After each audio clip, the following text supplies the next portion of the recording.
नमस्कार दोस्तों, स्वागत है आप लोगों का बीएचयू वर्ल्ड के ऑनलाइन लर्निंग प्लेटफॉर्म में। मेरा नाम है देवाशीष और आज हम लोग बीकॉम एंट्रेंस के लेक्चर सीरीज को आगे बढ़ाते हुए देखने जा रहे हैं मैनेजमेंट को। मैनेजमेंट एक बहुत ही इंपॉर्टेंट सेक्शन है ये भी, ठीक है। और इसमें से भी हमको पता है कि 15 क्वेश्चंस आएंगे, जिसका मतलब कि ये 45 मार्क्स कवर कर रहा है, ठीक है। 450 नंबर में से आपका 45 मार्क्स ये भी कवर कर रहा है।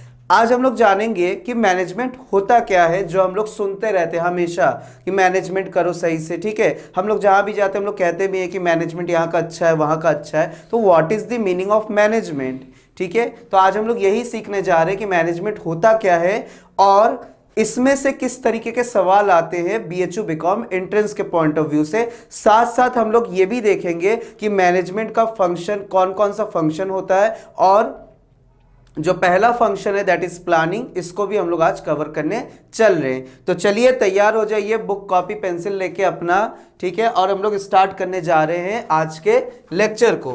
आइए, तो दिया हुआ है मीनिंग ऑफ मैनेजमेंट। तो पढ़ने से पहले तो हम लोग जानते हैं कि मैनेजमेंट आखिर होता क्या है। आप लोग बहुत सुनते होंगे अपने हर रोज डेली लाइफ में भी आप लोग सुनते होंगे मैनेजमेंट। तो मैनेजमेंट आखिरकार होता क्या है। घर पे भी हम लोग सुनते हैं कि मैनेजमेंट नहीं है काम का, या मैनेजमेंट बहुत अच्छा है, ठीक है। तो जरा सा आप लोग खुद अपने से वो दिमाग लगाइए एक बार, और आप लोग बताने का कोशिश करिए कि मैनेजमेंट होता क्या है, ठीक है। तो मैनेजमेंट देखिए क्या होता है, अगर सिंपल शब्दों में कहे, मैनेजमेंट मतलब दूसरों से काम करवाने का कला और कुछ नहीं। दूसरों से आप कितना बेहतर से बेहतर काम करवा लेंगे, ठीक है, गाइडलाइन देके, मोटिवेट करके, ठीक है, बेटर प्लानिंग करके कितना बढ़िया से आप काम करवा सकते हो दूसरों से, ठीक है। यहाँ पे दूसरों से का मतलब सिर्फ लोगों से मतलब नहीं है, यहाँ पे सारे रिसोर्सेस की बात आ रही है, मैन का, मशीन का, मटेरियल का, मनी का, ठीक है, सारे चीजों का बात आ रहा है कि इन सबको प्रॉपरली मैनेज करके आप कैसे गिवन टास्क को कर लेते हो, ठीक है। अब देखिए घर पे जैसे कि क्या होता है कि घर पे मान लीजिए मेहमान आने वाले हैं, ठीक है। तो घर पे मान लीजिए दादाजी है, मम्मी है, पापा है। तो ये अब सुबह से ही फिर लोग काम में जुट जाते हैं। अगर कोई अपना कोई खास अगर मतलब लोग आ रहे हैं, कोई दूर के रिश्तेदार आ रहे हैं, ठीक है, तो हम लोग क्या हो जाते हैं कि हम लोग मतलब सुबह से ही काम पे जुट जाते हैं और बहुत एक्साइटेड रहते हैं कि चलो आज तो मतलब कि मौसी आ रही है, आज तो मामा जी आ रहे हैं, कि नहीं। आप लोग भी जुट जाते होंगे, है कि नहीं। तो क्या होता है कि सब लोग जुट जाते हैं किसमें, काम करने में। कोई घर की साफ सफाई करने में जुट जाता है, कोई खाना बनाने में जुट जाता है, कोई हो सकता है कि बाहर से मिठाइयाँ लाने में लग जाते हैं। तो यानी कि सभी लोग कामों में लग जाते हैं कि जो भी आ रहे हैं बाहर से, जो गेस्ट आ रहे हैं, रिलेटिव जो भी आ रहे हैं, उनको बेटर से बेटर प्रेजेंटेशन दे, बेस्ट से बेस्ट प्रेजेंटेशन देने का हम लोग कोशिश करते हैं, ठीक है। तो यानी कि सभी लोग, जितने भी घर में लोग हैं, तो सब लोग किसी ना किसी काम में लग गए। और दोपहर होते होते, शाम होते होते जैसे ही आते हैं गेस्ट, तो वो भी एकदम खुश हो जाते कि वाह मेरे लिए इतनी तैयारी की हुई है। आप लोग भी किसी के घर जाते हो तो आप लोग भी खुश हो जाते हो कि अरे मेरे आने के लिए मतलब इतना सारा खातिरदारी हो रहा है कि नहीं। जो हम लोग आम बोलचाल में कहते हैं उसको क्या कहते हैं, खातिरदारी। तो मैनेजमेंट का मतलब क्या हुआ कि मतलब वही एग्जाम्पल कि घर पे गेस्ट आ रहे और सब लोग काम पे जुट गए कि गेस्ट आने से पहले सारा काम प्रॉपर वे में हो जाना चाहिए। खाने से लेके, उनके पीने से लेके, उनके रहने से लेके, उनके आराम के लिए सारा कुछ काम बंदोबस्त प्रॉपर ढंग से हो जाता है, ठीक है। और ये सभी काम सारे लोग मिलके करते, और एक कोई होता है गाइड करने वाला। अब घर पे दादाजी है तो दादाजी लोग करते हैं, ये सुनो इधर आओ, इधर आओ, तुम जाके ये काम करो, तुम इधर आओ वो काम करो जाके, ठीक है। तो ऐसा ऐसा होता है। तो वो क्या कर रहे हैं, अब दादाजी घर पे, तो दादाजी क्या कर रहे हैं, वो गाइड कर रहे हैं, और हम सभी लोगों से वो लोग क्या कर रहे हैं, काम करवा रहे हैं। किससे क्या काम करवाना है। तो मैनेजमेंट का मतलब यही होता है कि प्रॉपर गाइडेंस से, प्रॉपर मोटिवेशन से, ठीक है, प्रॉपर प्लानिंग के सहारे हम दूसरों से कितने बेटर वे में, बेस्ट वे में काम करवा ले, ठीक है। यही होता है मैनेजमेंट। अब बात करते हैं अब यहां पे और समझते हैं। देखिए, management is important branch of social, सही बात है, ठीक है।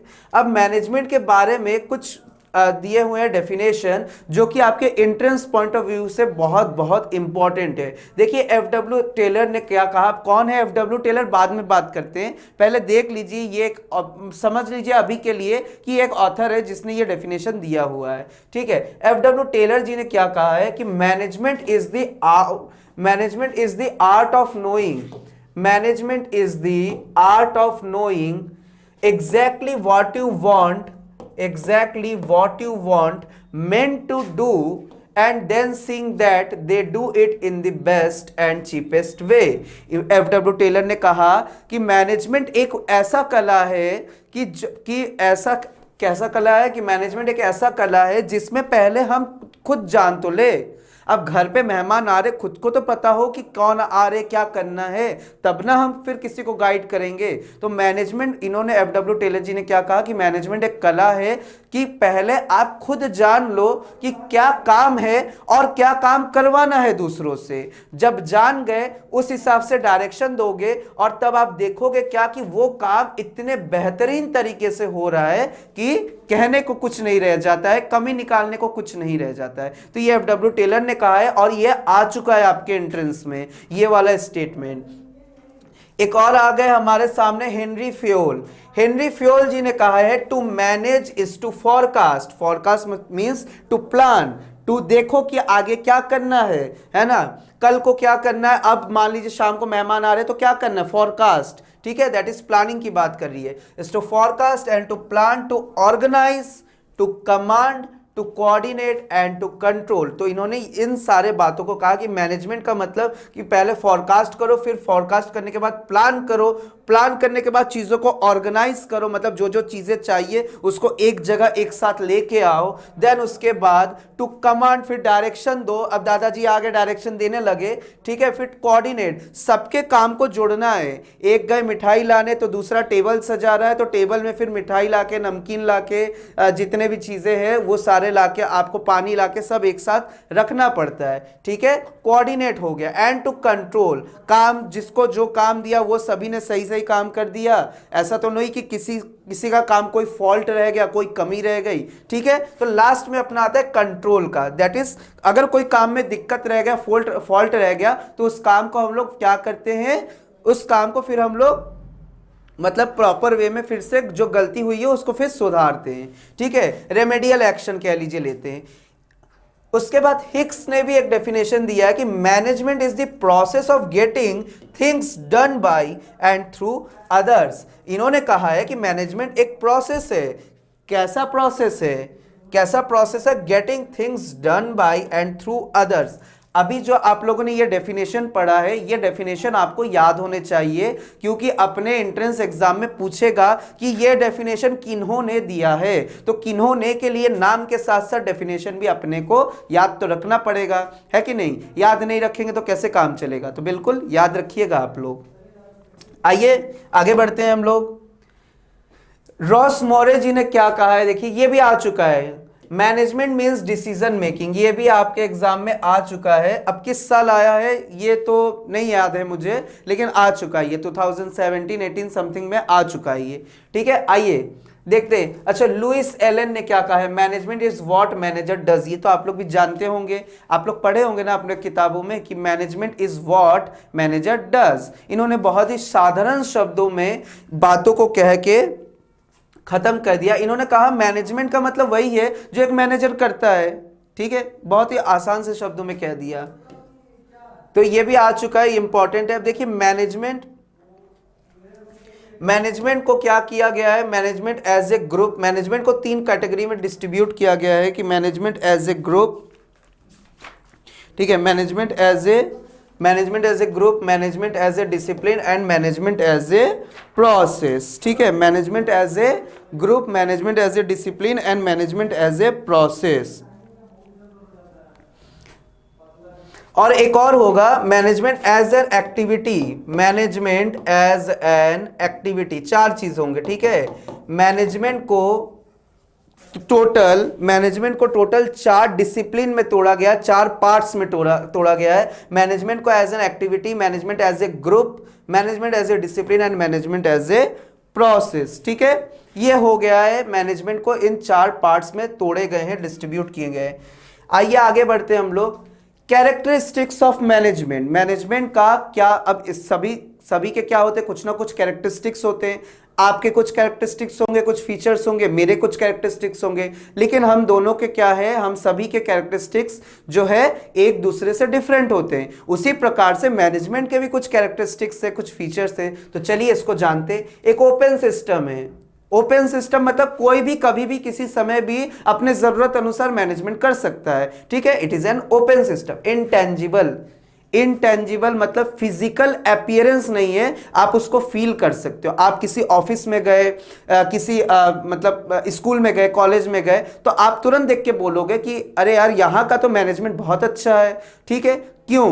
क्योंकि हम लोग देखते हैं कि जिनको जो काम मिल रहा है वो वही काम एकदम प्रॉपर वे में कर रहे हैं, टाइमली कर रहे हैं। ठीक है, प्रॉपर वे में कर रहे हैं, टाइमली कर रहे हैं। Dynamic, dynamic means it is change according to the situation, according to the time. जैसा जैसा समय बदल रहा है, जैसा जैसा सिचुएशन बदल रहा है, वैसे वैसे मैनेजमेंट भी, मैनेजमेंट क्या है, नीड के अकॉर्डिंग चलता है। जैसा नीड है वैसे ये चेंज हो जाता है। ठीक है, यूनिवर्सल, हर जगह जरूरत है। ऐसा नहीं है कि हम लोग आज पढ़ रहे बिजनेस मैनेजमेंट तो यानी कि बिजनेस में ही मैनेजमेंट होता है। आप अपने घर पे मैनेजमेंट करते हो, आप बाहर जाते हो मैनेजमेंट करते हो, आप स्कूल में मैनेजमेंट अपना करते हो, कैसे स्कूल जाना है सुबह उठ के, फिर स्कूल से आके कैसे पढ़ाई करने हैं। ठीक है, फिर खेलने कब जाना है और सेल्फ स्टडी करने कब बैठने। तो हम लोग भी अपने डेली रूटीन लाइफ में स्टडी का मैनेजमेंट करते हैं। इवन कि अभी जब आप मेरे साथ बैठ के पढ़ाई कर रहे होगे, आप भी मैनेजमेंट कर रहे होगे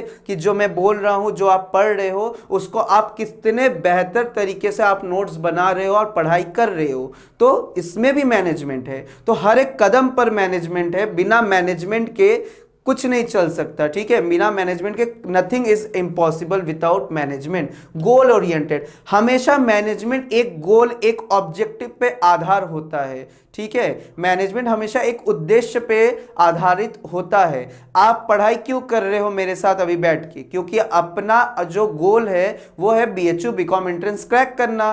तो गोल ये अपना है, तो हमेशा गोल ओरिएंटेड। ग्रुप एक्टिविटी, ठीक है, मैनेजमेंट एक ग्रुप एफर्ट है।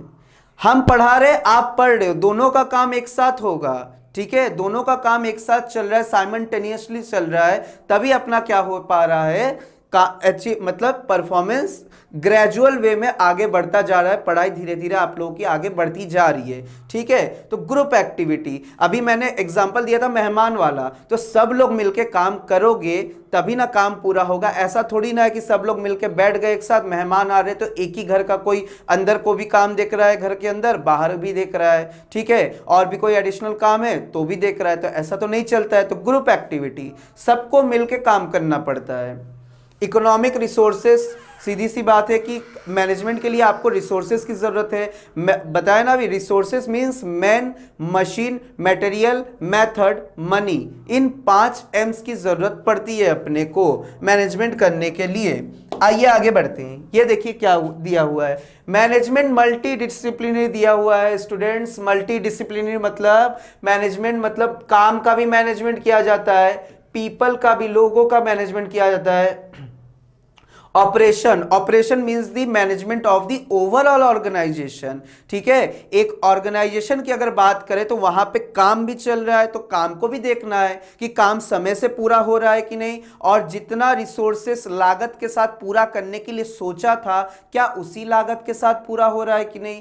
लोगों का मैनेजमेंट करना कि जो लोग काम कर रहे हैं क्या वो प्रॉपर ढंग से काम कर रहे हैं कि नहीं। और मैनेजमेंट ऑफ ऑपरेशन, क्या अपना जो पूरा ऑर्गेनाइजेशन है वो सही तरीके से रन कर रहा है कि नहीं। तो मैनेजमेंट मतलब कि सबका मैनेजमेंट।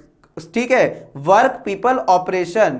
ठीक है, सबका साथ सबका विकास वाला कॉन्सेप्ट है। मान लीजिए मैनेजमेंट आर्ट और साइंस दोनों है। देखिए, आर्ट मतलब कला और साइंस मतलब एक सिस्टमेटिक बॉडी ऑफ नॉलेज होना, सीधी सी बात है। अब किसी काम को मैंने कहा मैनेजमेंट करो, आपको पता तो होना चाहिए पहले कि मैनेजमेंट होता क्या है भैया, पहले ये तो बताओ। ठीक है, आप जाके बाहर जाके किसी को मान लीजिए कि एक बहुत ही पढ़ा लिखा ना हो, ठीक है, कुछ नहीं पता हो, तो एक किसी बाहर जाके किसी को बोल दिए जो पढ़ा लिखा बिल्कुल भी नहीं है, ठीक है, उसको जाके बोल दिए कि जल जाके थोड़ा सा इस काम का मैनेजमेंट करके दिखाओ, तो उसको तो पता ही नहीं है कि मैनेजमेंट होता क्या, उसको तो बताना पड़ेगा ना पहले कि व्हाट इज मैनेजमेंट, तब ना वो समझ पाएगा कि अच्छा ये मैनेजमेंट होता है, चलो ठीक है हम भी करते हैं तब। तो फिर तो मैनेजमेंट में एक science that is the systematic body of knowledge होता है। अब आपको मैंने सिखा दिया, then it is based on your application, how you apply that knowledge. तो एप्लीकेशन जहां पे बात आ गई वहां पे कला की बात आ गई, ठीक है। अब हम आपको कोई चीज सिखा दे रहे, फॉर एग्जांपल आपको मान लीजिए कि कोई ड्राइविंग सिखा दिया, ड्राइविंग के लिए आपको बताना पड़ेगा कि कौन सा गियर है, कौन सा क्लच है, कौन सा एक्सीलेटर है, ठीक है, ये सब बताना पड़ता है। तो ये सब तो थ्योरेटिकल नॉलेज हो गया। फिर आपको मतलब सिखाया भी जाता है कि ऐसे देखो ड्राइविंग की जाती है, ठीक है, ऐसे अगर कार ड्राइविंग करे तो ऐसे स्टीयरिंग घुमाया जाता है, ऐसे कंट्रोल करना पड़ता है, ऐसे ब्रेक मारा जाता है, आपको सारा नॉलेज दे दिया। देन अब आप उस सारे चीज को सीख के आप कैसे उस काम को करते हो, that is based on your art, ठीक है। आप किस तरीके से अपने उस कला का जो अभी आपने सीखा है उसका कैसे आप प्रदर्शन करते हो, that is totally depend on art, ठीक है। आपके खुद के कैपेबिलिटी के ऊपर डिपेंड करता है, ठीक है ना। तो art means the application of theoretical knowledge which is gained in science. हो गया। परवेसिव एंड कंटिन्यूअस, देखिए परवेसिव और कंटिन्यूअस थोड़ा सा अलग है, वैसे तो दोनों एक साथ लिखा हुआ है। परवेसिव मीन्स ये हर जगह इस्तेमाल होता है, ठीक है ना। एक ऑर्गेनाइजेशन की अगर बात करें तो टॉप, मिडिल, लोअर, ये हर जगह इस्तेमाल होता है, ठीक है। टॉप, मिडिल एंड लोअर हर जगह इस्तेमाल होता है। और कॉन्टिन्यूअस मतलब हर रोज, ऐसा नहीं कि आप आज मैनेजमेंट करके बैठ गए कल मैनेजमेंट नहीं करना है, बिल्कुल करना है। आज प्लानिंग कर लिया कि क्या काम करना है तो कल वो काम अचीव कर लिया, अब परसों के लिए क्या कल नहीं प्लानिंग करेंगे, बिल्कुल करेंगे हम लोग, ठीक है। आज आप पढ़ाई कर रहे हो, आज के लिए पढ़ाई कर रहे हो, ठीक है ना, फिर कल क्या शेड्यूल बनेगा अपने पढ़ाई करने का, आप कल को प्लान करोगे। तो प्लानिंग जो है मैनेजमेंट में जो पहला स्टेप आता है, पहला फंक्शन जो है मैनेजमेंट का, प्लानिंग। तो प्लानिंग तो हम लोग हर रोज करते हैं, ठीक है। उसी तरीके से और भी जो फंक्शंस है मैनेजमेंट के अंदर वो भी हम लोग हर रोज करते हैं। तो मैनेजमेंट एक कंटिन्यूअस है, ये हर रोज चलता है रेगुलर बेस पे।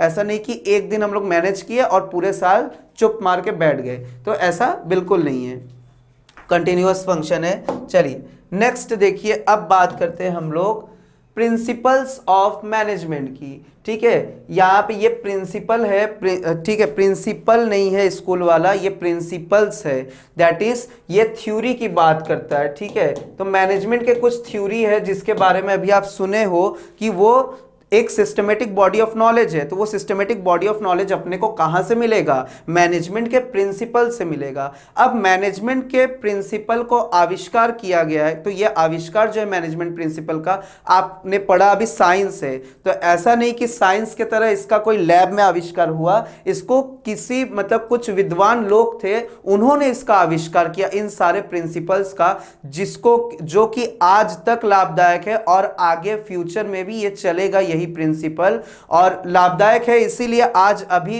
इस वक्त भी आप मेरे साथ पढ़ रहे हो और इससे सवाल भी आते हैं। तो आइए देखते हैं कि क्या है मैनेजमेंट के प्रिंसिपल और क्या है रूल और किन्होंने दिया है इनको।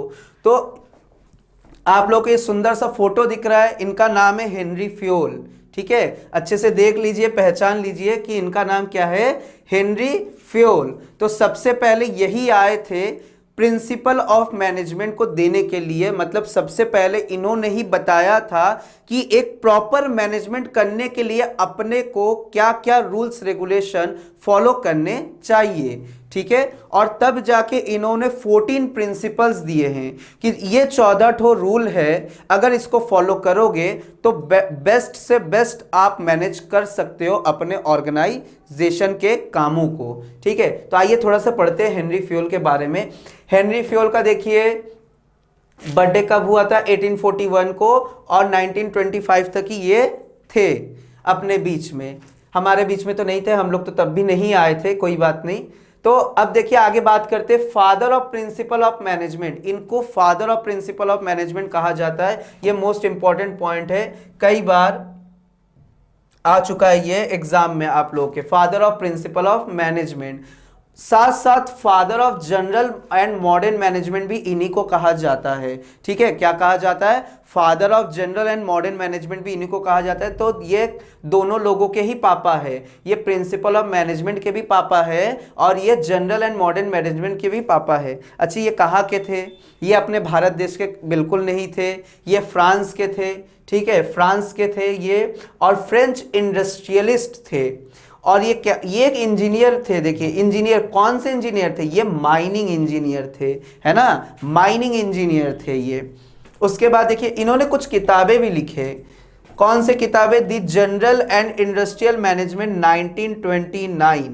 अब एक बात आप लोगों को ये बता दे कि ये जो जनरल एंड इंडस्ट्रियल मैनेजमेंट आप दिख रहे हैं 1929 यहाँ पे लिखा हुआ है, असल में जो ये बुक आया था ये फ्रेंच, उसमें फ्रेंच वर्जन में आया था, फ्रेंच लैंग्वेज में आया था। उसका नाम था दी जनरली एंड इंडस्ट्रियली, ऐसे कुछ फ्रेंच वर्ड्स में इसके नाम थे, दी जनरली इंडस्ट्रियली एडमिनिस्ट्रेशन समथिंग कुछ करके ऐसा नाम था। और जो कि ये ओरिजिनली 1916 में आया था। ठीक है, और इसका इंग्लिश में ट्रांसलेशन किया गया है 1929 को। अब देखिए बीएचयू बीकॉम में कैसे क्वेश्चन पूछता है। बीएचयू बीकॉम में आपको इंग्लिश वाला ही नाम देता है, दी जनरल एंड इंडस्ट्रियल मैनेजमेंट कब आया था? दोनों ऑप्शन में होगा, 1916 भी होगा, हो सकता है, ठीक है ना, और 1929 तो पक्का होगा। तो आप 1916 नहीं 1929 मार के आएंगे। लेकिन अगर अपना फ्रेंच वाला नाम दे दे, दी जनरली, ठीक है ना, दी जनरली, फिर उसके बाद इंडस्ट्रियली, इंडस्ट्रियली, ऐसा ये फ्रेंच वाला नाम है। अगर ये नाम करके आ जाए तो आप वहां पे करेक्ट ऑप्शन 1916 मार के आइएगा। और अगर आपको इंग्लिश वाला नाम दे दिया जो कि आपको दिख रहा है स्क्रीन पे, अगर ये वाला नाम दे दिया तो 1929 आप मार्क करके आइएगा। ठीक है, तो इन्होंने ये वाला किताब लिखा था और देख लिया आप कि ये दो लोग के पापा है, और आप लोगों ने देख लिया इनका फोटो भी देख लिया, इतना बढ़िया वाला फोटो भी। चलिए आगे बढ़ते हैं। अच्छा, इन्होंने देखिए और क्या क्या काम किया, आइए देखते हैं। इन्होंने बिजनेस के एक्टिविटी को 6 कैटेगरी में बांटा। नंबर भी याद रखना है कि कितने कैटेगरी में बांटा। ठीक है, ये इंपॉर्टेंट है, पूछा जाता है कि Henry Fayol divide business activity in how many category. तो 6 कैटेगरी में इन्होंने बांटा था बिजनेस के एक्टिविटीज को। कौन कौन सा? टेक्निकल, कॉमर्शियल, ठीक है, उसके बाद देखिए फाइनेंशियल, फिर सिक्योरिटी, देन मैनेजरियल, और ये अकाउंटिंग अलग है। ठीक है ना, ये अकाउंटिंग अलग है, ये एफ पॉइंट है, मैनेजरियल देन अकाउंटिंग। तो इन्होंने 6 कैटेगरी में बिजनेस के एक्टिविटी को डिस्ट्रीब्यूट किया था, technical, commercial, financial, security, managerial and accounting. ठीक है, अकाउंटिंग ये 6 वाला पॉइंट है, एफ नंबर है आपका अकाउंटिंग। तो इन्होंने, ऐसा कोई जरूरी नहीं है सीक्वेंस में याद रहे, ठीक है, आप मतलब किसी भी तरीके से याद रख सकते हैं। बस इतना याद रखिएगा 2 बातों को। 2 बातें आप लोगों को क्या याद रखना है कि इन्होंने मैनेजमेंट एक्टिविटी को, बिजनेस एक्टिविटी को 6 कैटेगरी में डिस्ट्रीब्यूट किया था, 6 कैटेगरी में, और कौन कौन से वो है उसके नाम आप लोगों को याद रखने हैं। ठीक है, तो जैसा सवाल पूछे वैसे आप कर ले जाएंगे जब बातें याद रहेंगे तो। अच्छा, अब देखिए इन्होंने और क्या काम किया, बहुत से काम किए ये, तभी तो आज तक ये मशहूर है। ठीक है, फेयोल ने डिवाइड किया मैनेजमेंट को 5 कैटेगरी में। फेयोल ने, जो आप मैनेजमेंट फंक्शन है, इन्होंने मैनेजमेंट फंक्शन को 5 मुख्य रूप से क्या किया, डिवाइड किया। वो कौन कौन से 5 इंपॉर्टेंट फंक्शन है जो कि इन्होंने दिया है? Forecasting and planning, organizing, commanding, coordinating, controlling. कौन कौन सा? फॉरकास्टिंग एंड प्लानिंग, फिर उसके बाद ऑर्गेनाइजिंग, फिर कमांड करो, फिर कोऑर्डिनेट करो, और लास्ट में क्या करो? कंट्रोल करो अगर किसी का किसी के परफॉर्मेंस में डेविएशन आ रहा है। ठीक है, तो क्या, फिर से एक बार, फॉरकास्टिंग एंड प्लानिंग, ऑर्गेनाइजिंग करो, फिर कमांड करो, फिर कोऑर्डिनेट करो, देन कंट्रोल करो। ये ये 5 एक्टिविटीज में इन्होंने मैनेजमेंट फंक्शन को इन्होंने ये 5 मुख्य रूप से डिस्ट्रीब्यूट किया है और आप लोगों को पांचों का पांचों नाम याद रहना चाहिए बिल्कुल, ठीक है। कभी कभी बोल देता है which one of the following is odd one as पर हेनरी फ्योल, ऐसे क्वेश्चन दे दिया तो पता चला कि 4 तो दे दिया इसी का नाम, ठीक है, 4 कोई भी 4 इसमें ऐड कर दिया, ऑप्शन 3 ऑप्शन में ऐड कर दिया, और चौथा वाला पता चला कि कोई ऑड दे दिया, मतलब दूसरे किसी हो सकता है ऑथर का दे दिया हो या कोई और ऑड नाम दे दिया, तो अपने को बोलता है कि विच one of the following is not या ऑड वन, ठीक है। तो ऑड वाला आपको पता ही चल जाएगा जब आपको ये पांचों के पांचों नाम याद रहेंगे। तो इन्होंने मैनेजमेंट फंक्शन को आप देख लिए और बिजनेस एक्टिविटी को क्या किया, इन्होंने 6 कैटेगरी में डिस्ट्रीब्यूट किया है। तो दोनों को ये आप लोग याद रखिएगा। चलिए आगे बढ़ते हैं। अब जो 14 प्रिंसिपल्स थे, अच्छा 14 प्रिंसिपल के बारे में आप लोगों को बता दिया जाए। 14 प्रिंसिपल क्या क्या थे इनके, 14 प्रिंसिपल थे इनके यूनिटी ऑफ कमांड। 14 प्रिंसिपल पहले क्या क्या थे, पहले तो हम लोग बात करते, पहला था इनका डिवीजन ऑफ वर्क, ठीक है, डिवीजन ऑफ वर्क। देन क्या था, authority and responsibility, authority and responsibility, ठीक है। चलिए दूसरे कहीं पे जाके पढ़ लेते थोड़ा सा, दूसरे पेज में।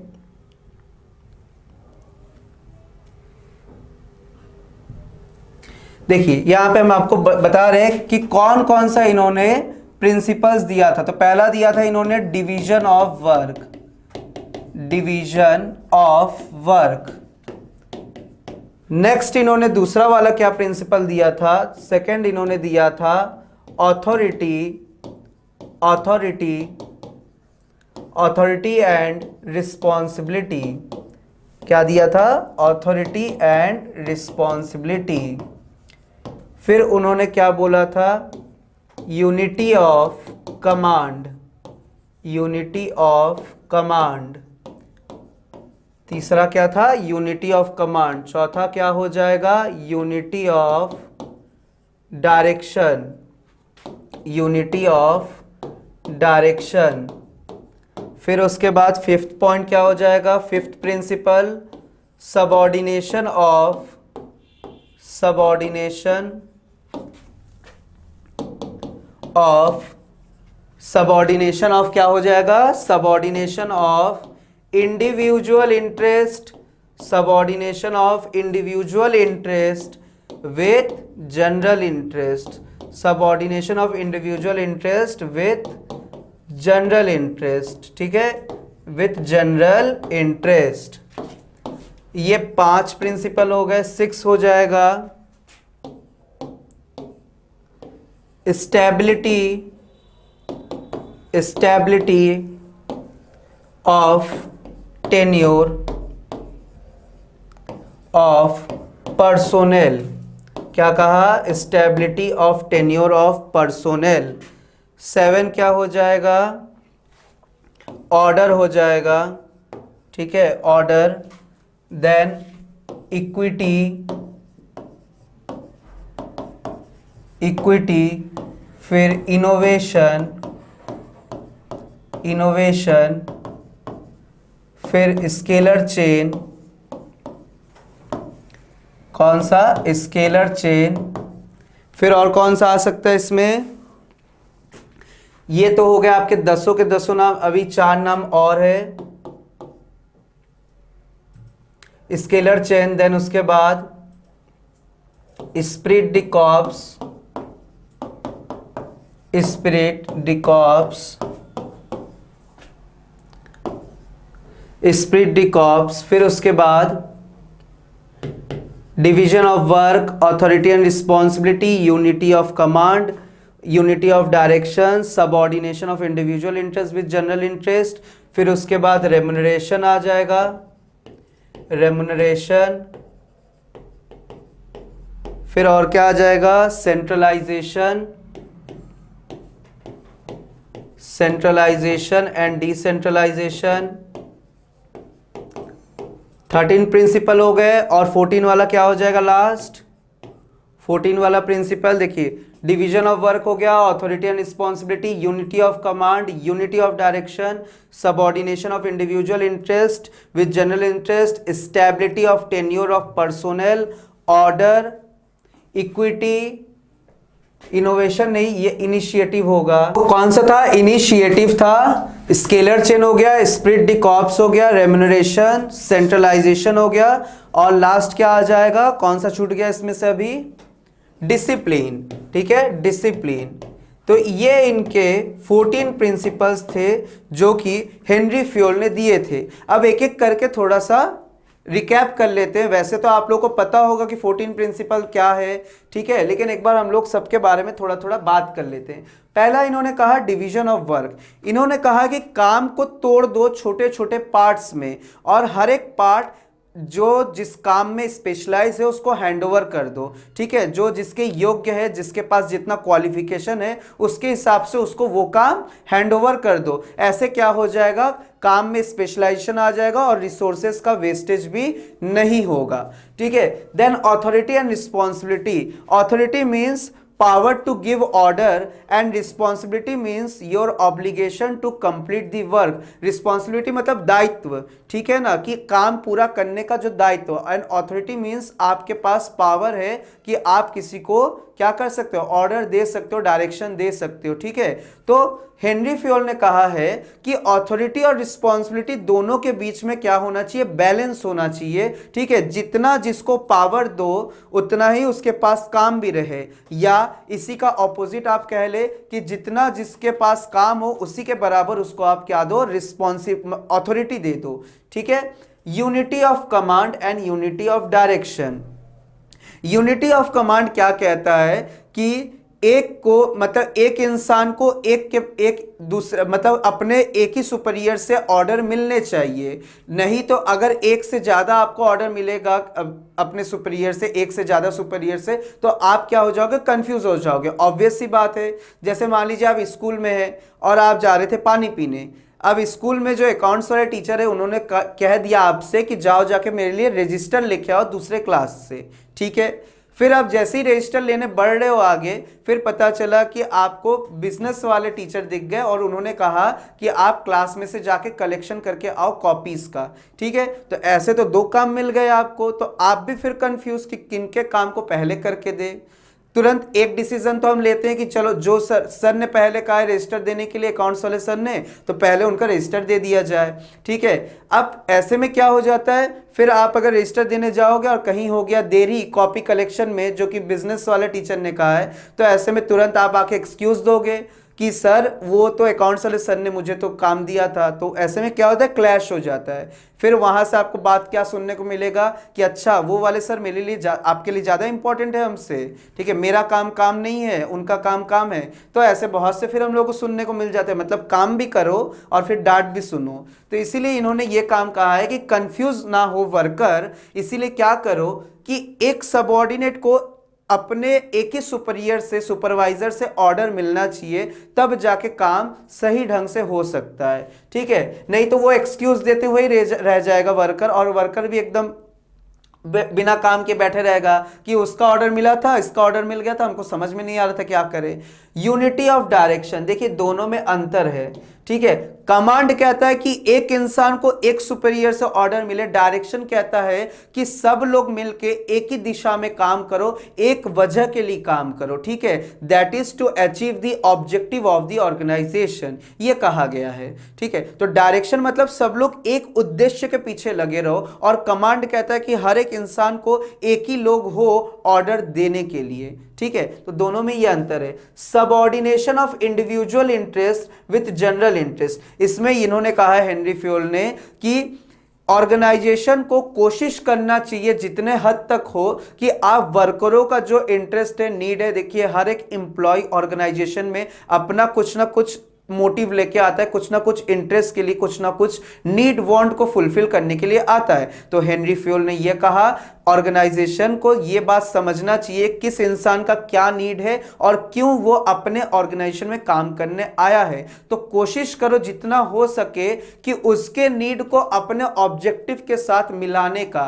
ऐसे में क्या होगा कि आपका भी ऑब्जेक्टिव पूरा होगा और उसका जो इंटरेस्ट था, उसका भी नीड्स जो था, उसका नीड जो था, इंटरेस्ट जो था, वो भी उसका फुलफिल हो जाएगा। ठीक है, और तभी कोई इंसान जब देखिए जब सामने वाले का इंटरेस्ट पूरा होगा तो तभी वो इंटरेस्ट लेता भी है काम करने के लिए, ऑब्वियस सी बात है ना। तो ये कहा है हेनरी फ्योल ने कि ज्यादा से ज्यादा ये इसके तरफ ध्यान देना चाहिए ऑर्गेनाइजेशन को। Stability of tenure of personnel, personnel का मतलब यहां लोगों वर्कर की बात की जा रही है कि वर्कर का जो टर्नओवर है वो ज्यादा नहीं होना चाहिए। ठीक है, ऐसा नहीं कि लोग रोज आ रहे हैं, रोज कोई निकाल रहे हैं किसी को, फिर कोई नया अपॉइंट कर रहे हैं। ऐसे में क्या हो जाएगा, अब जो नया वर्कर आएगा उसको फैमिलियर होने में समय लगेगा ऑर्गेनाइजेशन के इन्वायरमेंट के साथ।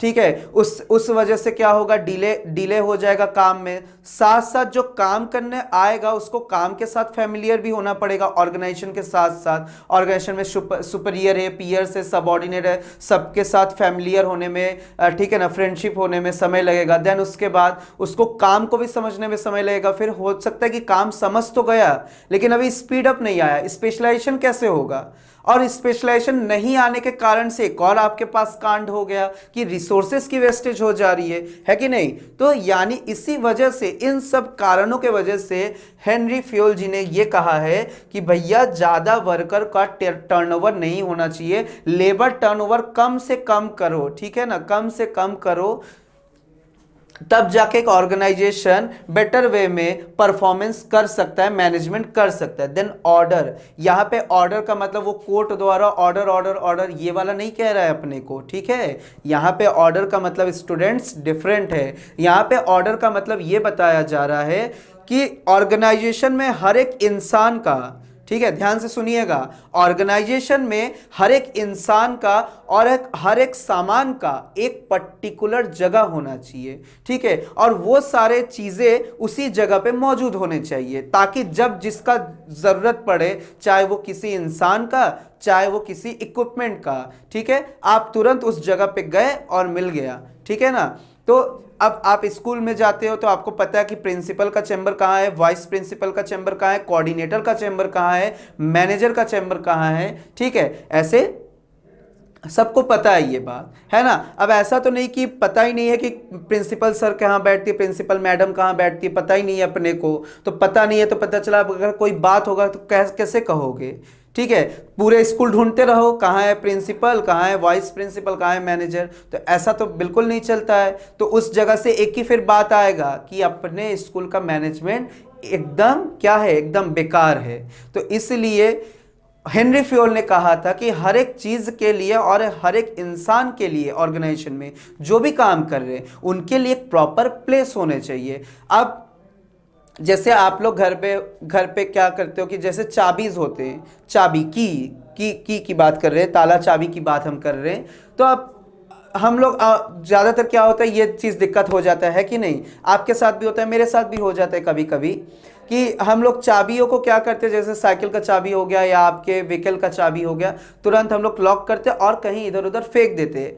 अगले दिन नहीं मिलने पर चिल्लाते, मम्मी मेरा चाबी कहाँ है, पापा मेरा चाबी कहाँ है, ऐसे हम लोग चिल्लाते हैं। ठीक है, तो आप लोग भी आज से ऑर्डर को फॉलो करिएगा कि एक अपने स्पेसिफिक जगह बना लीजिएगा कि उस स्पेसिफिक जगह में ही हमको चाबी रखना है। बुक्स कॉपीज वगैरह के लिए भी अब एक कॉपी नहीं मिलता है, तुरंत हम लोग पूछते हैं अपने भाइयों बहनों को कि तुमने देखा है मेरा कॉपी, तुमने लिया है क्या, तुम कहीं इधर उधर फेंक मतलब छुपा दियो मेरा कॉपी या कहीं खोआ दियो। ठीक है, तो हम लोग एक दूसरे को ब्लेम करते रहते हैं, है कि नहीं।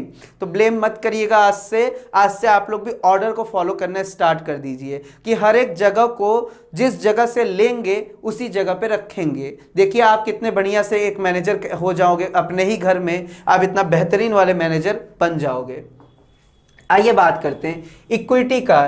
इक्विटी क्या कहता है, देखिए इक्विटी मतलब इक्वल, और कहा गया है कि ऑर्गेनाइजेशन हो या कहीं पर भी हो, किसी के साथ किसी प्रकार का रिलीजियन बेस पे, कास्ट बेस पे, कलर बेस पे, ठीक है ना, लैंग्वेज के बेस पे भेदभाव नहीं होना चाहिए। ऐसा नहीं कि मतलब कि तुम मतलब कि लोअर कास्ट के हो, हम तुम्हारे साथ डिस्क्रिमिनेशन करेंगे, तुमको नहीं पढ़ाएंगे, ऐसा नहीं होता है। ठीक है, हमारे समाज में लोअर कास्ट के भी लोग वो भी इंसान हैं, और अगर अपर कास्ट के लोग भी वो भी इंसान है, मिडिल क्लास लोग वाले वो भी इंसान है। तो सब लोग इंसान हैं, सबको बराबर का मौका मिलना चाहिए हर जगह पार्टिसिपेट करने के लिए। यही बात हेनरी फ्योल ने कहा है कि ऑर्गेनाइजेशन में आप काम करो तो आप भेदभाव ना करो, कास्ट के बेस पे, रिलीजियन के बेस पे, कलर के बेस पे, लैंग्वेज के बेस पे कतई आप भेदभाव मत करिए। ठीक है।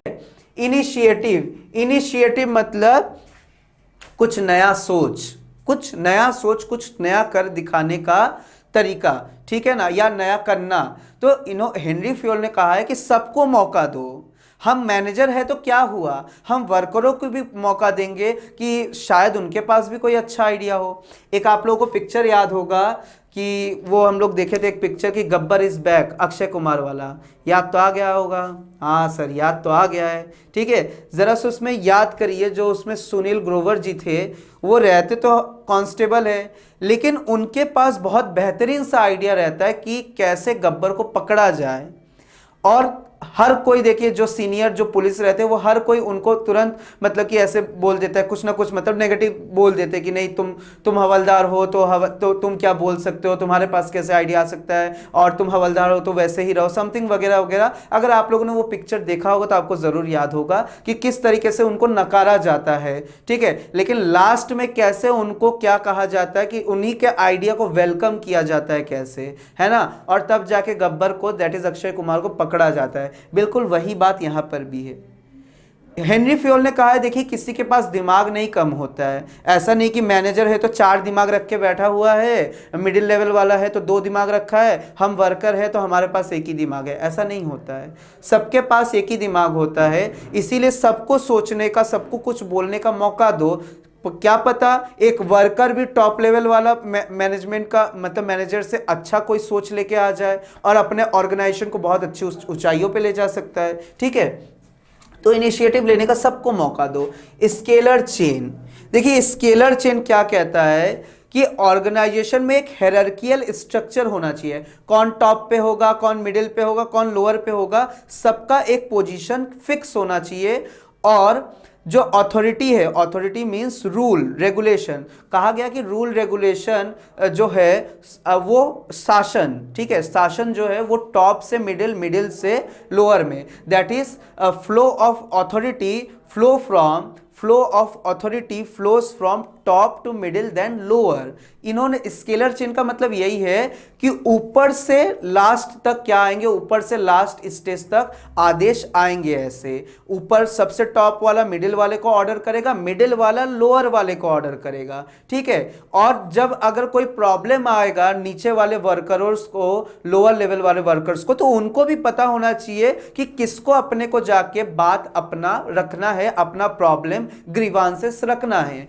फिर वो वाला इंसान, फिर बंदा समझे कि how to solve that grievances. अगर अपने स्तर से सॉल्व हो गया तब तो बहुत अच्छी बात है, आपके स्तर से भी नहीं सॉल्व हो पा रहा है, फिर हम उसको ऊपर वाले टॉप वालों के पास पहुंचाते हैं। तो हेनरी फ्योल जी ने भी यही कहा है कि स्केलर चेन रखो, कि सबको पता होना चाहिए कि अथॉरिटी कौन हमको ऑर्डर देगा, किसके पास से मुझे ऑर्डर लेने हैं और कहां तक ऑर्डर पहुंचाने हैं, सबको ये बात कंफर्म होने चाहिए। लेकिन इसमें एक पॉइंट आता है, शायद आप लोग जानते भी होंगे, कुछ जानते होंगे, ठीक है, और हो सकता है कुछ भूल गए होंगे। एक पॉइंट आता है gangplank, gangplank, PLANK, GANGPLANK, gangplank. Gangplank का मतलब ये होता है दोस्तों कि इन्होंने, हेनरी फ्योल ने कहा है ठीक है भैया अथॉरिटी तो होगा, लेकिन इमरजेंसी के सिचुएशन में आप अथॉरिटी नहीं भी फ्लो करो, अथॉरिटी में मतलब ये पोजीशन पे नहीं भी रहोगे तो भी चलेगा। आप जो स्केलर पोजीशन है उसमें, हायरार्कियल पोजीशन में नहीं भी रहोगे तो भी चलेगा। अब पता चला ऑर्गेनाइजेशन में आग लगा है, ठीक है, वर्कर को पता चला, वर्कर सोचेगा कि पहले हम मिडिल वाले को बताने जाए, फिर पता चला मिडिल वाला मैनेजर फिर खबर करेगा किसको, फायर ब्रिगेड को खबर करेगा। अब पता चला मिडिल मैनेजर खबर नहीं कर पाया तो टॉप तक पहुंचेगा। भैया ऐसे करते करते गया वो, है ना, ऐसे करते करते तो गया वो, जल गया ऑर्गेनाइजेशन। ठीक है, तो भैया ये कहा गया है इसमें गैंग प्लान का मतलब कि इमरजेंसी के सिचुएशन में scalar position, scalar chain follow करने की कोई आवश्यकता नहीं है अपने को। ठीक है, कोई आवश्यकता नहीं है। एक मैं अभी आपको इसका डायग्राम दिखा देता हूं, पहले आगे की चीजों को डिस्कस कर लेते हैं, फिर इसको आपका डायग्राम भी दिखा देते हैं स्केलर चेन का। ठीक है, आइए। ठीक है, spirit the corps. Spirit the corps का मतलब होता है कि साथ में रहोगे तो बहुत कुछ कर ले जाओगे, ऑर्गेनाइजेशन को सक्सेस के तरफ ले जाओगे, और अकेले रहोगे तो कुछ नहीं कर सकते। इन्होंने कहा है कि आई वर्ड को वी वर्ड के साथ रिप्लेस करने के लिए, आई मतलब इंग्लिश वाला जो आई वर्ड है इसको ना इस्तेमाल करे, इस्तेमाल करो वी वर्ड को इस्तेमाल करो। अब इंडिया का मैच हो रहा है, उसमें क्या एक अकेला प्लेयर अब मैदान में उतर जाएगा तो काम हो जाता है क्या? ठीक है, एक ही वो अकेला इंसान पता चले कि बैटिंग भी कर रहा है और अपना इनिंग खेल भी लिया, फिर बॉलिंग भी करने उतरे तो काम होता है क्या? ऐसा कभी देखा है कि मतलब अकेले खेल रहा है कोई टीम? ऐसा तो नहीं होता है ना।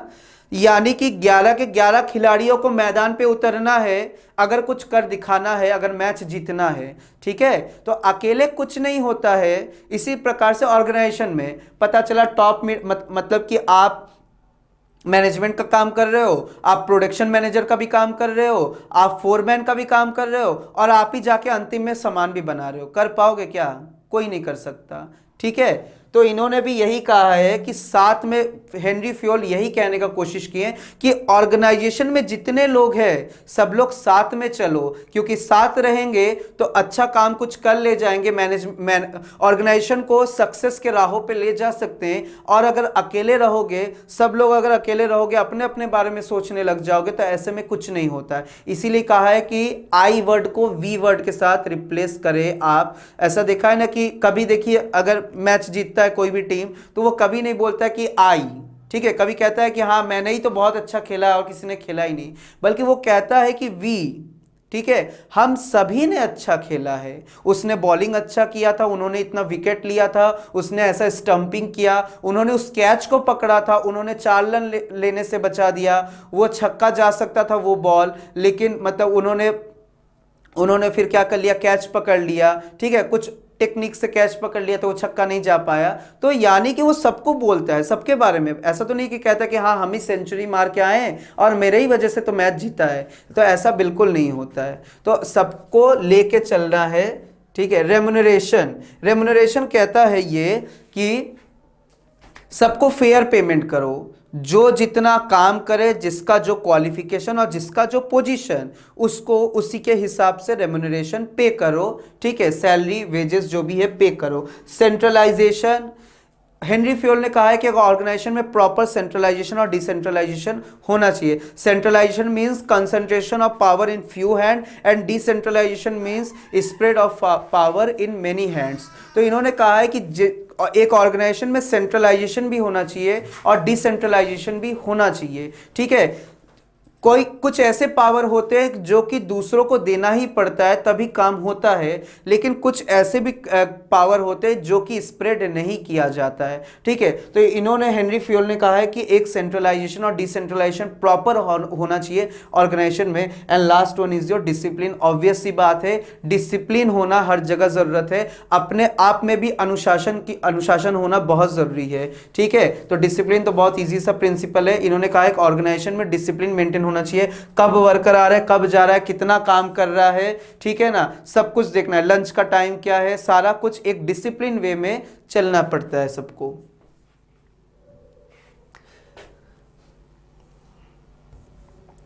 तो ये हम लोग पढ़े अभी हेनरी फ्योल के बारे में और देखा हम लोगों ने 14 प्रिंसिपल्स को। उसके बाद हम लोगों ने ये देख लिया था बिजनेस एक्टिविटी, मैनेजमेंट एक्टिविटी को। देन हम लोग बात करते हैं, अब ये तो होगा हेनरी फ्योल। हेनरी फ्योल ने इतने सारे काम किए, लेकिन उनका जो काम था वो साइंटिफिक नहीं था, उनका काम कोई साइंस बेस नहीं था, ठीक है, कोई लॉजिकल बेस नहीं था, एक एक्सपीरियंस था। उन्होंने जैसा एक्सपीरियंस किया था वैसा ही प्रिंसिपल वो देते चले गए। मैं आपको ये नहीं कह रहा हूं कि उनका प्रिंसिपल गलत था, लेकिन साइंटिफिक कोई बेस नहीं था, कोई आधार नहीं था। तो एक मैनेजमेंट को साइंटिफिक बेस देने के लिए कौन आए उसके बाद? F W Taylor. ये है आपके सामने एफ डब्ल्यू टेलर, ठीक है। इनका पूरा नाम है फ्रेडरिक विंसलॉ टेलर। क्या नाम है इनका पूरा? फ्रेडरिक, ठीक है, इनका पूरा नाम है फ्रेडरिक विंसलॉ, फ्रेडरिक विंसलॉ टेलर, ये इनका पूरा नाम है, ठीक है। इनका बर्थडे कब हुआ था? 1856, और ये कब तक थे हमारे बीच? 1915 तक थे, ठीक है। इन्होंने क्या किया? इन्होंने जो मैनेजमेंट के प्रिंसिपल से, रूल से, रेगुलेशन है, उनको एक साइंटिफिक बेस दिया। उन्होंने कहा है कि हर एक काम के पीछे एक क्या होना चाहिए? साइंटिफिक एक बेस होना चाहिए। हर काम को साइंटिफिक बेस करो, साइंटिफिक आधार से करो, ठीक है ना। तो इन्होंने क्या किया? देखिए, इनको कहा जाता है फादर ऑफ साइंटिफिक मैनेजमेंट। तो साइंटिफिक मैनेजमेंट के पापा कौन है? साइंटिफिक मैनेजमेंट के जो पापा है ये फ्रेडरिक विंसलॉ टेलर है। और ये कहाँ के थे? ये भी अपने भारत के बिल्कुल नहीं थे, ये यूएसए के थे। कहाँ के थे? ये यूएसए के थे। और ये कौन थे? ये इंजीनियर थे, मैकेनिकल इंजीनियर। कौन से इंजीनियर थे? ये मैकेनिकल इंजीनियर थे। हेनरी फ्यूल माइनिंग इंजीनियर, और ये मैकेनिकल इंजीनियर थे। अब आइए इनके बारे में बात करते कि इन्होंने क्या क्या योगदान दिया था अपने समय में, जो कि हम लोग को पढ़ना है बीएचयू बीकॉम एंट्रेंस के पॉइंट ऑफ व्यू से। देखिए, इन्होंने बहुत से बुक्स लिखे अपने समय में, ठीक है। सबका नाम याद रखिएगा और डेट वाइज याद रखिएगा, ठीक है, क्योंकि इससे भी क्वेश्चन पूछा जाता है। देखिए, पहला बुक इनका क्या है? अ पीस रेट सिस्टम, 1895 को लिखा था, ठीक है। पीस रेट सिस्टम कब लिखा था? 1895 को। शॉप मैनेजमेंट 1903 को लिखा था। शॉप मैनेजमेंट कब लिखा था? 1903 को लिखा था। फिर on the art of cutting metal, ये 1906 में लिखा हुआ था। उसके बाद प्रिंसिपल ऑफ साइंटिफिक मैनेजमेंट 1911 को लिखा हुआ था। और एक और बुक था इनका, साइंटिफिक मैनेजमेंट, सिर्फ साइंटिफिक मैनेजमेंट से, ठीक है। कंफ्यूज मत होइएगा, कंफ्यूज मत होइएगा। यहां पे इसका नाम क्या है? प्रिंसिपल ऑफ साइंटिफिक मैनेजमेंट 1911 में। और सिर्फ साइंटिफिक मैनेजमेंट से भी एक किताब लिखा था इन्होंने, जो कि 1912 में आया था, ठीक है। यानी कि जाते जाते भी एक किताब और लिख के गए थे। 1915 में ये चले गए थे हमारे बीच से, लेकिन इन्होंने जाते जाते भी 3 साल पहले एक और किताब लिख के गए थे, ठीक है, साइंटिफिक मैनेजमेंट। इनका एक थ्योरी था, ठीक है, थ्योरी ऑफ एक्सेप्शन, जिसका पूरा नाम मैं आपको बता दूं, जिसका पूरा नाम है मैनेजमेंट बाय एक्सेप्शन। पूरा नाम क्या है? Management by exception. याद रखिएगा, पूछा गया है एग्जाम में दोनों तरीके से। Theory of exception given by F W Taylor, ऐसे भी पूछा गया है कि management by exception given by किसने दिया है? एफ डब्ल्यू टेलर नहीं दिया है, ठीक है। आइए चलते हैं हम लोग नेक्स्ट स्लाइड के तरफ। देखिए, अब इन्होंने, हेनरी फ्यूल जी ने दिया था प्रिंसिपल ऑफ मैनेजमेंट, ठीक है ना। साधारण, उन्होंने, साधारण तो नहीं कह सकते, मतलब प्रिंसिपल ऑफ मैनेजमेंट उन्होंने 14 प्रिंसिपल्स दिए थे, बहुत ही अच्छे खासे वाले प्रिंसिपल दिए थे। लेकिन इन्होंने क्या दिया था? इन्होंने भी प्रिंसिपल्स दिया था, 14 प्रिंसिपल नहीं दिया था इन्होंने, ठीक है। अब आपको लगता होगा कि सर 14 वो भी याद करे, 14 ये भी याद करे, बिल्कुल नहीं। इन्होंने 14 प्रिंसिपल नहीं दिया था। इन्होंने पहले तो इन्होंने साइंटिफिक प्रिंसिपल दिया था, और इन्होंने 4 ही प्रिंसिपल दिए थे। कौन से प्रिंसिपल दिए थे? इन्होंने सिर्फ और सिर्फ 4 ही प्रिंसिपल दिए थे। देखिए कौन कौन सा। Science not rule of thumb, science not rule of thumb, harmony not Discord. इन्होंने कहा है कि हर एक काम को क्या करो, कैसा करो? हर एक काम को आप साइंटिफिक बेस से करो, साइंटिफिक टेक्निक से करो, ठीक है। तो हार्मोनी नॉट डिस्कॉर्ड, मतलब ऑर्गेनाइजेशन में हार्मोनी होनी चाहिए, ठीक है ना। शांत वातावरण होना चाहिए, एक फ्रेंडली इन्वायरमेंट होना चाहिए, लड़ाई झगड़ा नहीं होना चाहिए। Then cooperation of each worker to their greatest efficiency and prosperity. Cooperation cooperation not individualism ये होगा, ठीक है। यहां पे जो होगा आपका ये कॉपरेशन नॉट इंडिविजुअलिज्म होगा। सी वाला जो पॉइंट है इसका पूरा नाम क्या हो जाएगा, cooperation not individualism. Cooperation not individualism कहा है इन्होंने कि सब लोग मतलब स्पिरिट डी कॉर्प्स का ये है, उसमें भी यही कहा था कि साथ में चलो, मिलजुल कर चलो, और इसने भी यही बात कहा था कि कॉपरेशन नॉट इंडिविजुअलिज्म, सबका एक दूसरे का मदद करते हुए चलो, कॉपरेट करते हुए चलो सभी का, तभी ऑर्गेनाइजेशन क्या हो सकता है, बेस्ट वे में मैनेजमेंट कर सकते हैं और ऑर्गेनाइजेशन का गोल जो है वो अचीव होगा।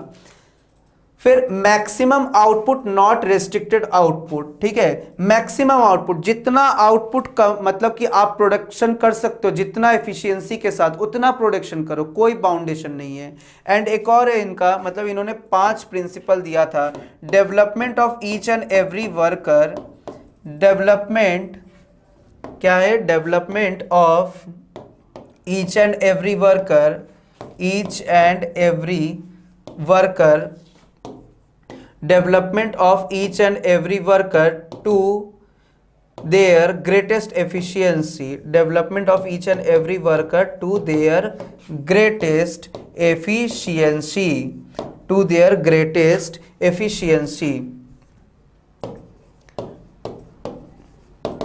greatest efficiency, ठीक है। ये इन्होंने 5 तो प्रिंसिपल पेश किए थे हम लोगों के सामने, ठीक है।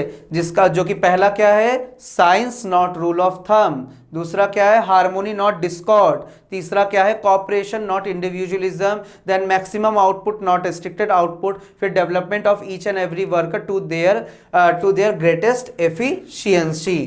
नेक्स्ट देखिए क्या दिया हुआ है। अब देखिए साइंटिफिक टेक्निक, साइंटिफिक प्रिंसिपल हो गया, साइंटिफिक टेक्निक को भी जान लीजिए। इन्होंने साइंटिफिक प्रिंसिपल के साथ कुछ साइंटिफिक टेक्निक भी दिए थे। आइए देखते कौन कौन सा, वैसे 4 टेक्निक दिए थे आप लोगों के सामने, हम बताते हैं कौन कौन सा टेक्निक।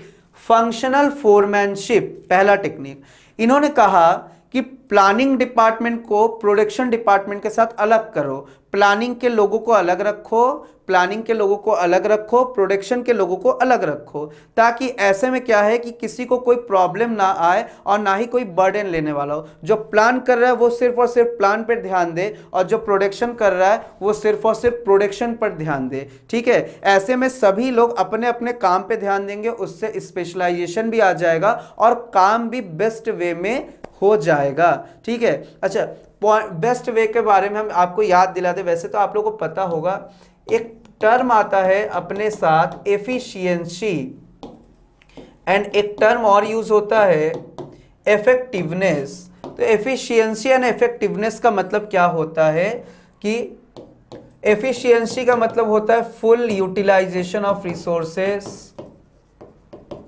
यूटिलाइजेशन ऑफ रिसोर्सेस, या तो नो वेस्टेज ऑफ रिसोर्सेज, मतलब काम को करो लेकिन रिसोर्सेज का कोई वेस्टेज ना हो। एंड इफेक्टिवनेस का मतलब होता है कि work on time, work on time, completion of work on time. क्या कहा, पूरा लिख देते हैं। इफेक्टिवनेस का मतलब होता है कि कंप्लीशन ऑफ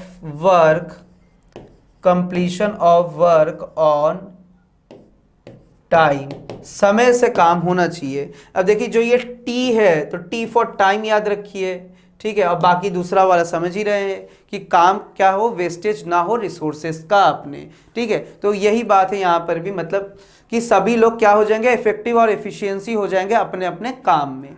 तो इन्होंने कहा है प्लान को अलग रखो, प्रोडक्शन डिपार्टमेंट को अलग रखो। देखिए प्लानिंग डिपार्टमेंट पे कुछ ये लोग आ जाएंगे और प्रोडक्शन डिपार्टमेंट पे ये लोग आ जाएंगे। और आप लोगों को बीएचयू बीकॉम एंट्रेंस में यही पूछता है which one of the following is odd one. तो पता चला प्लानिंग का 3 ऑप्शन दे दिया, एक ठो दे दिया उठा के कि आपको प्रोडक्शन डिपार्टमेंट से। वैसा ही सेम काम आपको प्रोडक्शन के साथ कर सकता है ऑड वन में, यानी कि 3 ये नाम दे दिया, चौथा वाला इसमें से दे दिया। तो जो चौथा वाला इसमें से नाम दिया है तो वो ऑड वन हो गया।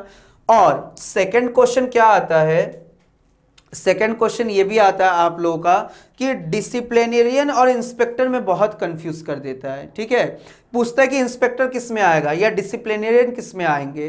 तो डिसिप्लिनेरियन प्लानिंग में आएंगे, प्लान सही से बन रहा है कि नहीं उसके लिए डिसिप्लिन की जरूरत है। और जहां प्रोडक्शन हो रहा है वहां पे क्वालिटी चेकिंग की बात आ रही है, और क्वालिटी चेक कौन करेगा? इंस्पेक्टर करेगा। तो ऐसे याद रखिएगा आप लोग, भूलिएगा मत, ऐसे कंफ्यूज ना होइएगा। ठीक है, ऐसे याद रखिएगा। और एक तीसरा क्वेश्चन ऐसे भी पूछता है कि in which one of the following scientific technique Fayol divided the production and planning department. Production and planning department को फेल ने कौन से टेक्निक में अलग अलग बोला है होने के लिए? तो ये फंक्शनल फोरमैनशिप में इन्होंने कहा है कि प्रोडक्शन और प्लानिंग डिपार्टमेंट अलग रहे। नेक्स्ट क्या है? नेक्स्ट देखिए क्या दिया हुआ है, और standardization and simplification of work. इन्होंने ये भी कहा है कि अच्छा पांच दिए हुए हैं, ठीक है कोई बात नहीं, 5 इसमें टेक्निक है। तो 5 अपना वो प्रिंसिपल भी है, 5 अपना टेक्निक भी है।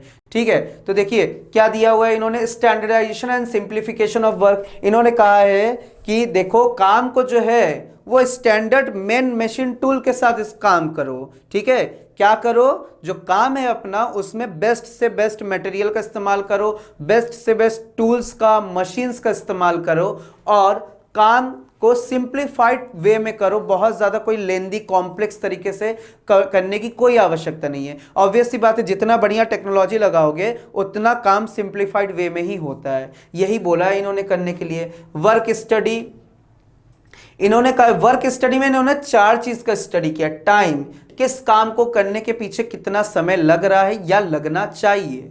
मोशन, कौन काम को करते समय आप कितने बार मोशन मतलब मूवमेंट कर रहे हो उसकी स्टडी। और फाइंड आउट किया जाता है कि कौन सा क्या है बेकार वाला मूवमेंट जो भी होता है, जो मतलब कि अनयूजफुल मूवमेंट है, उसको निकाल दो, उसको हटाना पड़ता है हमको। मेथड स्टडी, हर काम को करने का एक बेस्ट वे ढूंढो और उस काम को उसी ढंग से करो।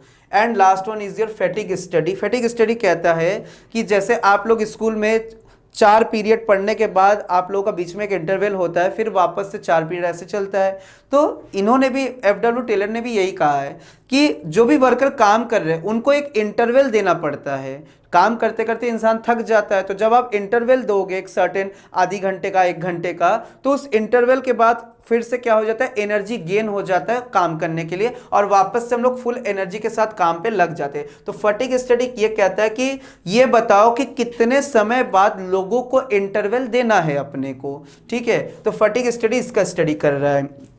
Differential piece wage system, differential piece wage system में इन्होंने 2 वेज स्टैंडर्ड को बनाया था। 2 वेज स्टैंडर्ड को, ये भी पूछा था कितने वेज स्टैंडर्ड इसमें बनाए गए थे। इन्होंने 2 वेज स्टैंडर्ड को बताया था एफडब्ल्यू टेलर ने। ठीक है, इन्होंने एक स्टैंडर्ड परफॉर्मेंस के लिए एक वेज पेमेंट बनाया था।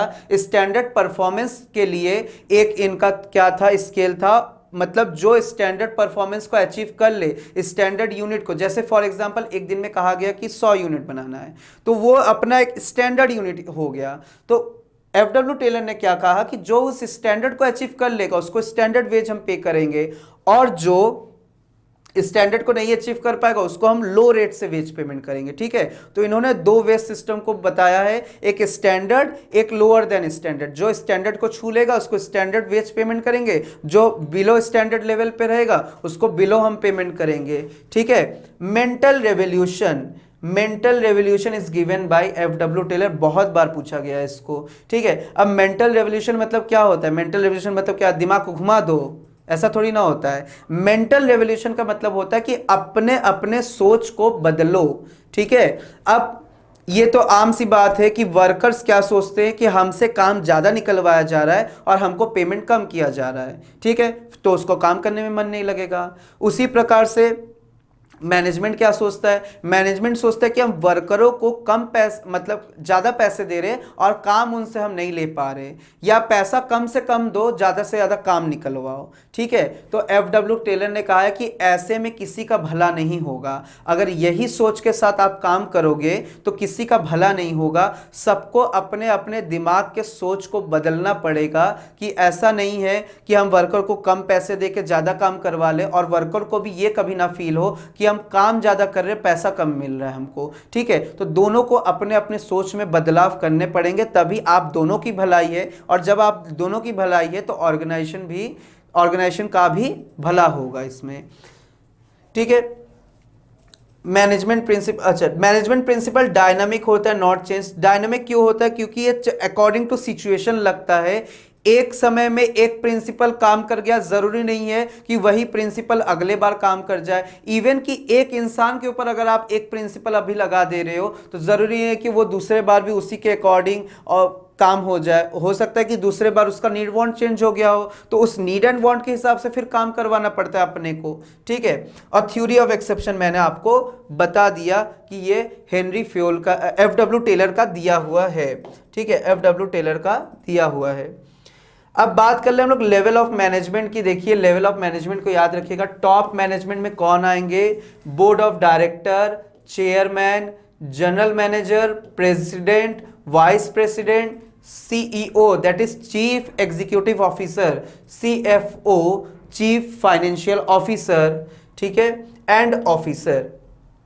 मिडिल लेवल में बात करें, परचेस मैनेजर आ जाएंगे, सेल्स मैनेजर आ जाएंगे, मार्केटिंग मैनेजर आ जाएंगे, एग्जीक्यूटिव ऑफिसर आ जाएंगे। सिर्फ ऑफिसर इसमें और एग्जीक्यूटिव ऑफिसर इसमें आ जाएंगे। ठीक है ना, कंफ्यूज नहीं होना है आप लोगों को। अच्छा, CFO चीफ ऑपरेटिंग ऑफिसर है। ठीक है, चीफ ऑपरेटिंग ऑफिसर है इसका नाम, ये पूरा नाम इसका है chief operating officer, chief operating officer. ठीक है, ये पूरा नाम है इनका।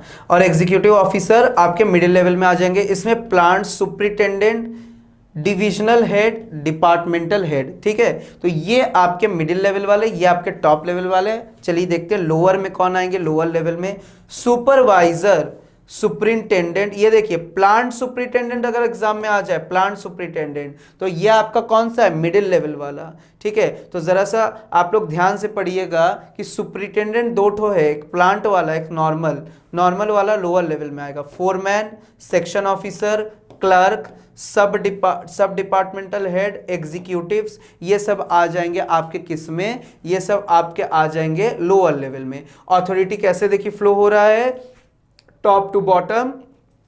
अकाउंटेबिलिटी मतलब जवाबदेही जिसको हम लोग कहते हैं।